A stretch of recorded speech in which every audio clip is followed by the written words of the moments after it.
सहेतवे श्रीमद्भागवतं शास्त्रं कालोकिरेण भासितम्। क्या ऋषियों, सुखदेव जी ने इस कलयुग में जीवों के काल रूपी सर्प को मुख का ग्रास होने से नाश करने के लिए भागवत महापुराण का प्रवचन किया है। ये कोई साधारण पुराण नहीं है। इससे ज्ञान और भक्ति की पुष्टि हो जाती है। कैसे का आइए एक कथा सुनाते हैं। लोक विग्रह मुक्त से नारदस्य स्थरस्य चा विदुश्रवे कुतः प्रीति संयोगः कुत्रते सः। एक बार देवर्षि नारद घूमते घूमते भगवान का गुणानुवाद गाते गाते विशाला क्षेत्र में पहुंच गए। अच्छा, नारद जी भगवान का मन है और भगवान के 24 अवतारों में एक अवतार है नारद जी, और संत भी, उसके अंदर संत के लक्षण भी हैं। इनके अंदर संत के लक्षण भी हैं। अच्छा, संत के लक्षण क्यों हैं? संत का लक्षण क्या होना चाहिए? संत का लक्षण होना चाहिए जो दूसरे के दुख को देख करके दुख को टालने का प्रयास करे। देखकर दुखी होने से कोई मतलब नहीं है। आप रो रहे हो, आपको बुखार है, बुखार में आप रो रहे हो और मुंह बैठ कर रोए लगे तो आपका बुखार उतर जाएगा? नहीं। हमारा कर्तव्य है हम आपको दवा ला करके दें या आपको डॉक्टर के पास ले जाएं, तब आपका बुखार ठीक होगा। हमारे रोने से बुखार नहीं ठीक होगा। तो नारद जी ऐसे संत हैं जो दूसरे के दुख को दूर करने का उपाय सोचते हैं। एक उदाहरण देखिए, मानस कथा में आपने पढ़ा होगा, एक बार चुन कुसुम सुहाए निज कर भूषण राम बनाए, सीते पहिराए सादर बैठे फटिक शिला के ऊपर। एक बार राम जी ने फूलों का हार बनाया, जानकी जी को पहनाया। वही उसी समय सुरपत सुध धरवाए सदेशा, देवराज इंद्र का पुत्र जयंत, उसने देखा ये भगवान कैसे हैं जो अपनी नारी का श्रृंगार कर रहे हैं। परीक्षा लेने के लिए कौआ का भेष धर करके आया। सीता चरण चोंच भागा, उनकी चरणों में चोंच मार करके भागा।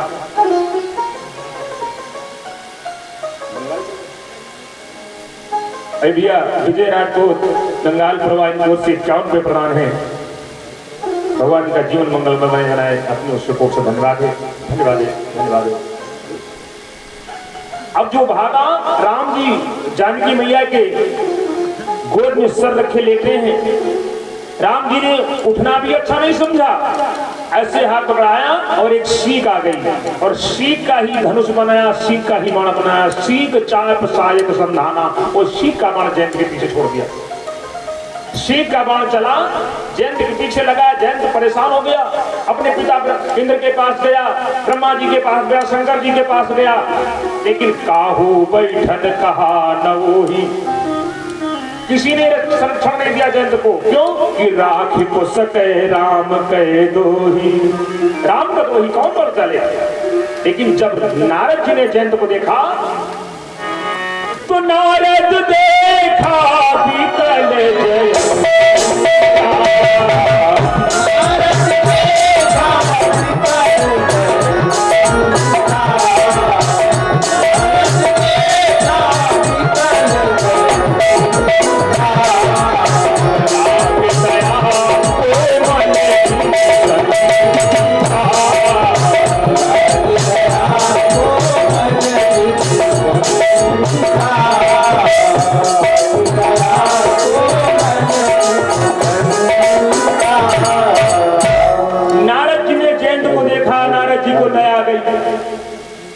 शंकर जी को दया कहे नहीं है। यो शंकर जी तो देवता है, ब्रह्मा जी को दया क्यों नहीं है? क्योंकि वो संत नहीं है। संत और देवताओं में यही अंतर होता है। नारद जी संत थे, नारद जी को जयंत की दशा पर दया आ गई तो ऐसी उपाय बताया कि जयंत के प्राण बच गए। तो जिसके अंदर दया का भाव हो, क्षमा का भाव हो, जिसके अंदर क्रोध भी किंचित मात्र ना हो, वो संत है। संत बनना तो आसान है, लेकिन संत होना बड़ा मुश्किल है।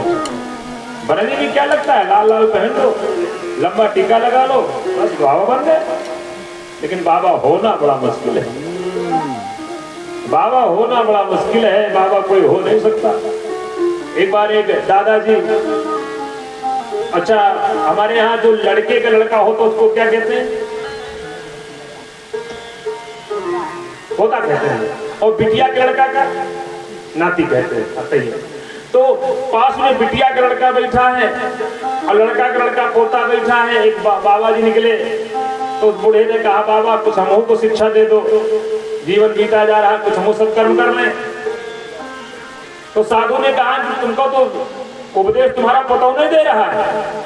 का पटौना का दे रहा है, तुमको क्या कहता बाबा। तो कहा कहता बाबा बन जाओ, सब छोड़ो, बाबा हो जाओ। तो उस आदमी ने कहा, बाबा आप बात तो सही कहते हो, ये तो कहता है, लेकिन ये बिटेवा वाला आ जाता। यू का कहा था, ना ना ना ना, बस हम फिर रह जाते हैं। तो आदमी आज कर इसी भ्रम में पड़ा रहता है। तो विषय चल रहा था कि साधु होना बड़ा मुश्किल है, बनना तो आसान है। तो संत के अंदर दया का भाव, क्षमा का भाव होना चाहिए, और ऐसे दया के भाव सागर थे नारद जी। और वो नारद जी एक दिन, और नारद जी में एक विशेषता और थी, हमेशा हंसते थे, दूसरों को हंसाते रहते थे। हंसाना भी एक बहुत बड़ा पुण्य का काम है, दूसरों को हंसाना चाहिए। हम लोग जब पढ़ते थे तो हमारे गुरुजन बताते थे कि महात्मा गांधी जी रोज अस्पताल को सवेरे जाते थे और हर मरीज को एक चुटकुला सुनाते थे जिससे वो हंसे, और हंसने से आधी बीमारी आदमी कैसे ठीक हो जाए। लेकिन आजकल कोई रिश्तेदार बीमार हुआ, देखने गए, हम कल आगे तो तुम बची हो ना, अब उन्ना मरेगा, तुम मर जाइए, डरवाओ ना उसको, अरे ठीक हो जाके है। तो कहने का तात्पर्य है, हंसो और हंसाओ। तो नाइसे नारद जी एक दिन विशाला क्षेत्र में घूम रहे थे, लेकिन वो बड़े उदास थे, बड़े उदास थे। उनके चेहरे पर हंसी नहीं थी, उदासी थी। और वहां पर उन्हें सनकाद ऋषियों से मिलन हुआ। सनकाद ऋषि ने देखा, देव ऋषि नारद आज उदास है, ये तो हमेशा हंसते रहते, हंसाते रहते, उदास क्यों है? कहा देव ऋषि नारद, आप हमेशा हंसने वाले, प्रसन्न रहने वाले, आप आज इतना उदास हो। नारद जी ने कहा, ऋषि हम क्या बताएं, एक दिन हम घूमते घूमते वृंदावन पहुंच गए। वृंदावन में पहुंचे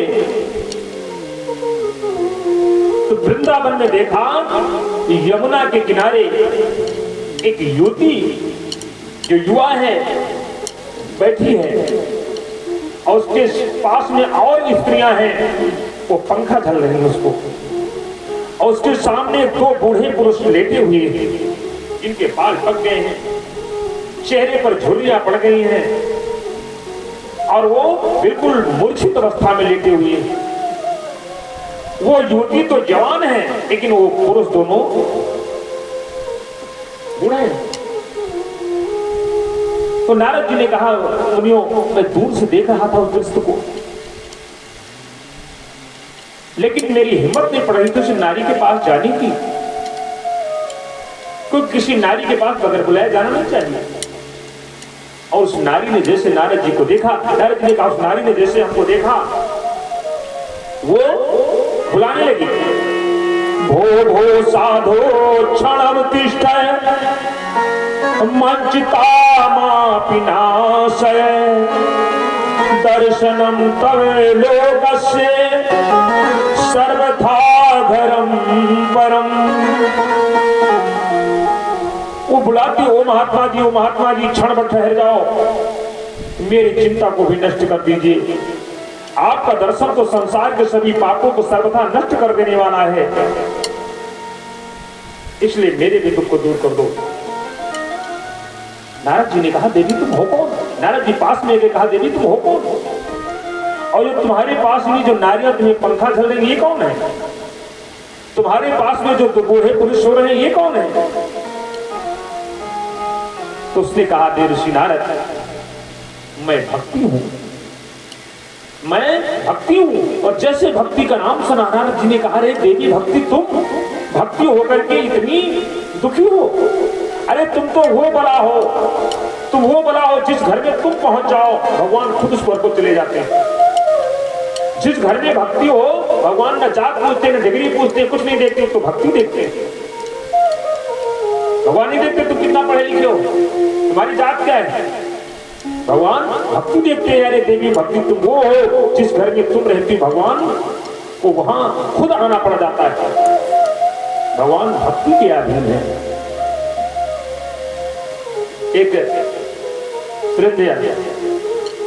एक गांव में एक नौवा रहता था, उसका क्या नाम था? सेना। अच्छा, नाई था तो उसका काम वही था, हजामत बनाना, दूसरे के बाल बनाना, काटना। और पहले, अब तो सब बदल गया जमाना, पहले के नाई लोग एक लोहे की उपकसियां रखते थे, उसी में सब अपना रखते थे सामान। और उसका रोज का काम था कि रोज सवेरे उठे और सीधे राजा के दरबार को जाए और राजा की हजामत बनाता था, रोज का काम। लेकिन भगवान का बात बहुत भक्त था।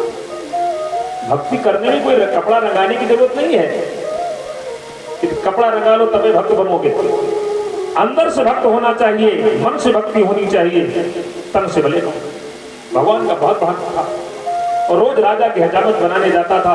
एक दिन सवेरा हुआ और लेकर के अपना वो चला राजा की हजामत बनाने। रास्ते में कुछ संतों की मंडली बैठी थी और संत लोग भजन कर रहे थे कि सीताराम सीताराम सीताराम सीताराम सीताराम सीताराम सीताराम सीताराम सीताराम सीताराम सीताराम सीताराम सीताराम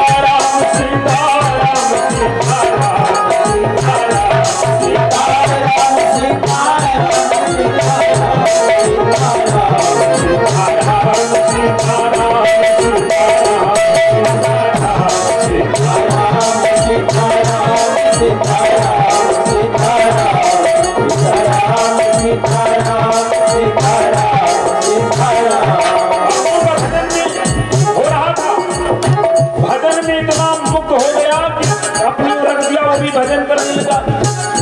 सीताराम सीताराम सीताराम सीताराम सीताराम सीताराम सीताराम सीताराम सीताराम सीताराम सीताराम।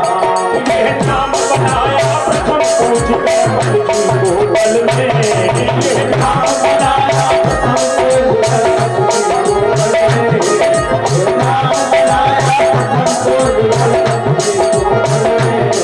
रह गया यही अवलंब नाम सबरी को जन्मने, रह गया यही अवलंब नाम सबरी को जन्मने, रह गया यही अवलंब नाम सबरी को जन्मने।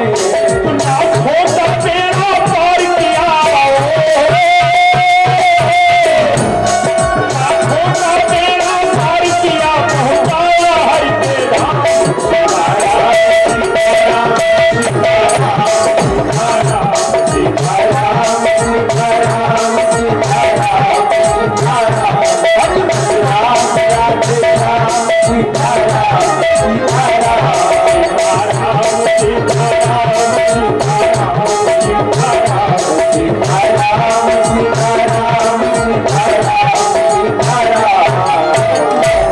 तेरा सीताराम सीताराम में भूल गया कि राजा की हजामत बनाने जाना है। इतना भजन में व्यस्त हो गया। भगवान ने सोचा अगर सेना समय पर नहीं पहुंचा तो राजा दंड देगा और भगवान नहीं चाहते हैं कि मेरे भक्त को दंड मिले। भगवान कहते हैं भक्त तू मेरी तरफ एक कदम बढ़ाकर तो देख, मैं तेरी तरफ 100 कदम बढ़ाऊंगा। भगवान नहीं चाहते कि मेरे लिए मेरे भक्त को दंड उठाना पड़े। भगवान ने सोचा अगर सेना समय पर नहीं पहुंचा तो राजा उसको दंड देगा और सेना भजन में व्यस्त है। तो भगवान ने तुरंत सेना का भेष बना लिया, राजा के पास पहुंच गए। और राजा की हजामत बनाने लगे। अब जब भगवान के हाथों का स्पर्श हुआ, राजा को ब्रह्मानंद की अनुभूति हो रही है। राजा कह रहा है, सेना तेरे हाथ में जादू है क्या? तेरे हाथ से मुझे पता नहीं, आज ब्रह्मानंद का अनुभव हो रहा है, परमानंद आ रहा है। राजा की आंखें बंद, भगवान मुस्कुरा रहे हैं, उसकी हजामत बना रहे हैं। अब जब हजामत बन गई, भगवान अपना सामान लेकर चले गए। भगवान चले गए। उधर जब संतों का भजन बंद हुआ, तब सेना को होश आ रहे, दादा अब तो राजा मार डालेगा हमको तो बड़ा विलंब हो गया। सेना उठा अपना सामान दौड़ा दौड़ा गया, राजा के चरणों पर गिरा, महाराज हमें क्षमा कर दो, महाराज हमें क्षमा कर दो। राजा ने कहा, सेना तो अभी तो गया था, अभी तो गया, फिर वापस क्यों आ गया? सेना ने कहा, नहीं महाराज तो अभी अभी आ रहे हैं। कहाँ था? कहा मैं महाराज क्षमा कर दिएगा, मैं संतों का भजन हो रहा था, भजन करने बैठ गया, मैं भूल गया कि मुझे आपकी हजामत बनाना है। तो राजा ने कहा, जब तू भजन कर रहा था तो मेरी हजामत बनाए। राजा की आंखों से आंसू गिरने लगे, वारे परमात्मा हमारे लिए याद में नाव बन गए, हमारी हजामत बनाया, हमारी सेवा किया। राजा के लिए तो सजल हो गए बंधु। ये है भगवान, ये है भगवान की भक्ति। भगवान अपने भक्तों के लिए क्या क्या नहीं करने को तैयार है, लेकिन हम लोग हैं, हम उनके लिए कुछ करने को तैयार नहीं, हम लोग उनके लिए नहीं तैयार। तो कहने का तात्पर्य बंधुओं, भक्ति वो बला है जिस घर में भक्ति होती, भगवान स्वतः वहां पर पहुंचे। सेना के लिए भगवान नौकर बन गए, राजा की नौकरी की, राजा की सेवा। तो नारद जी ने कहा, अरे सेना, और नारद जी ने कहा, अरे भक्ति माता तुम तो वो बला हो जहां पर तुम होती भगवान स्वतः चले जाते हैं, और आप भक्ति हो करके इतनी महात्मा हो करके तुम इतना दुखी क्यों हो? माता तुम दुखी क्यों हो? अपने दुख का कारण बताओ। भक्ति ने कहा, देवर्षि नारद, एक दिन आपने जो पूछा है, जो दो बूढ़े पुरुष सो रहे हैं, ये मेरे दो बेटे हैं, एक का नाम ज्ञान है, एक का नाम वैराग है। और ये जो नारियां मुझे पंखा चल रही है, ये गंगा जमुना आदि नदियां हैं। हम सब लोग मृतलोक में आए, तो मृतलोक की दशा बड़ी दयनीय है। मृतलोक की दशा इतनी दयनीय है कि मृतलोक का आदमी अगर कोई एक अच्छा काम करता है तो अपने नाम का ढिढोरा पिटवा देता है, हमने ये किया। मंदिर में अगर 1000 रुपए का दान करता है तो अपने नाम का पत्थर लगवा देता है, नाम लिखवा देता है। किसी मंदिर को जाओ, तमाम लोगों के नाम लिखे मिलेंगे वहां पर। और कोई किसी का 20,000 रुपए बेईमानी कर लेता है, कसमता कोई जान न पाए। चोरी को छुपाता है, बेईमानी को छुपाता है, और 10 रुपए दान करता है तो अलाउंस कराता है। भागवत मत 21 रुपए कोई चढ़ावे, अगर महाराज जी को बोले ना तो 10 नहीं, महाराज बोले नहीं तो बोले, पैसा बोला जरूर जाए। दान को छुपाना चाहिए, कहते दान इस हाथ से किया जाए, इस हाथ को पता नहीं होना चाहिए। लेकिन हम लोग छुपाते नहीं हैं, छपाते हैं, अलाउंस कराते हैं। तो ये ऐसी मानसिकता लोगों की बन गई है कि आदमी अपनी बुराई को छुपाता है और अच्छाइयों को उजागर करता है। और आजकल की दशा बड़ी दयनीय है। लिखा है भागवत में कि स्त्रियां अपने पति को अपने इशारों पर नचा रही हैं। बाबा जी ने भी लिख दिया है कि नारी विवश नर सकल गोसाई, नाच हिन्नट मरकट की नाई। जैसे मदारी बंदर को नचाता है, ऐसे हर नारी चाहती कि हमारा पति हमारे इशारे पर नाचे। हर नारी चाहती कि हमारा पति हम जो कहे वो करे। बड़ी विडंबना है समाज, बड़ी विडंबना है ही समाज में। एक बार गुरुदेव बताते थे कि एक बार द्रौपदी जी गई भगवान कन्हैया के यहाँ। भगवान कन्हैया के कितनी रानियां हैं? 16,108। और द्रौपदी अकेली, उनके 5 पति। तो तो एक बार द्रौपदी गई रुक्मणी जी के यहाँ, भगवान कन्हैया के यहाँ। तो रुक्मणी और द्रौपदी का ननद भाभी का रिश्ता है। द्रौपदी जी कन्हैया जी की बहन है, तो ननद भाभी। तो रुक्मणी जी ने कहा ननद ये बताओ कि तुमको कोई जादू आता है? कहा क्यों?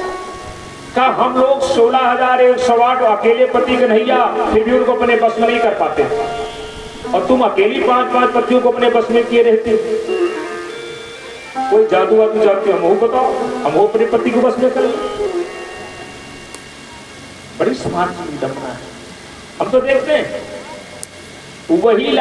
वही काम लड़का करे, महतारी को बहुत दुख। पत्नी की गुलामी, अगर पत्नी की गुलामी अपन लड़का करे तो महतारी अब हमरे ही हुई, हमरे ही अब जत्ता हुई कहें वत्ते करिए, हम कुछ है जत्ता हुई कहें वत्ते करिए। और वही काम अगर दामाद करे बहुत खुश, बहुत खुश। हमारे दमाद जत्ता हमारे विद्यावा कहीं वत्ते करिए। वही काम दामाद करे तो बहुत खुश महतारी। अच्छा तुझ बात है कि नहीं?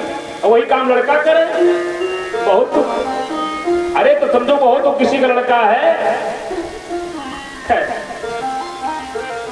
तो रुक्मणी जी ने कहा बहन कोई जादू आता हमको बताओ, हम अपने बस में कर ले पति को कन्हैया को। तो रुक्मणी जी ने द्रौपदी ने कहा हाँ एक मंत्र है हमारे पास, एक मंत्र है, उस मंत्र का प्रयोग करो, तुम्हारा पति तुम्हारे बस में हो जाएगा। अरे रुक्मणी ने कहा जल्दी बताओ बहन।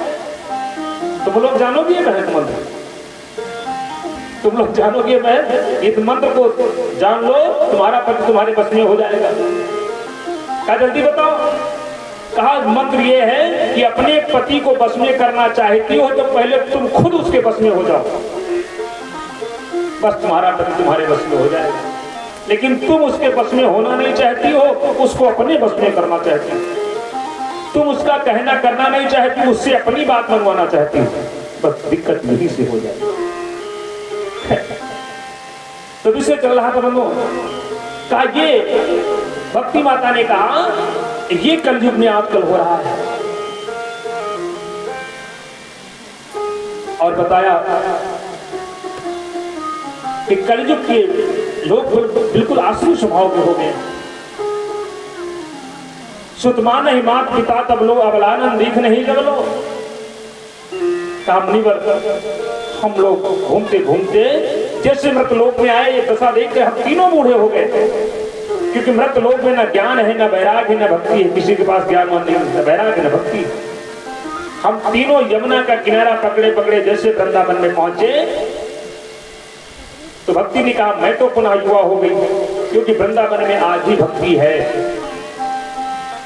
लेकिन मेरे ये दोनों बेटे ज्ञान वैराग बूढ़े के बूढ़े रहे।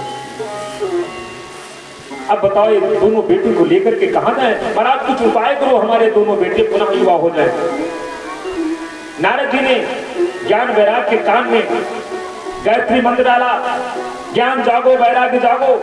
गायत्री मंत्र पड़ा, ज्ञान वैराग ने आंखें खोली, जमाई लिया, लेकिन फिर सो गए। नारद जी बहुत परेशानी की, भक्ति माता का दुख कैसे दूर करें,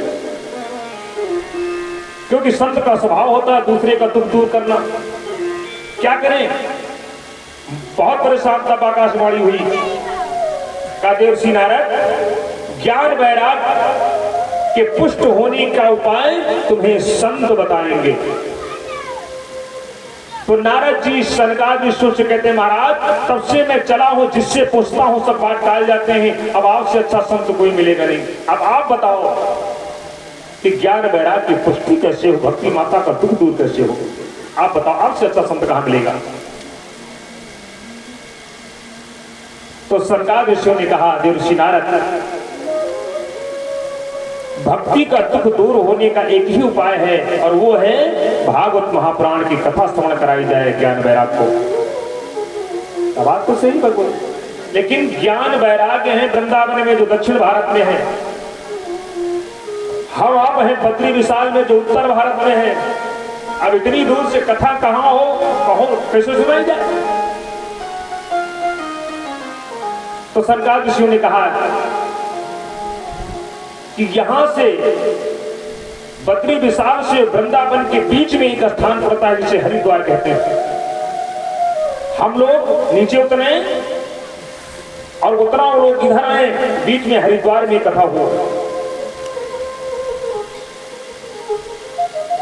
सरकार ऋषियों के साथ में नारद जी हरिद्वार आए। गंगा के किनारे एक आनंद नामक घाट है। उस घाट के किनारे एक बढ़िया बरगद का वृक्ष लगा हुआ है।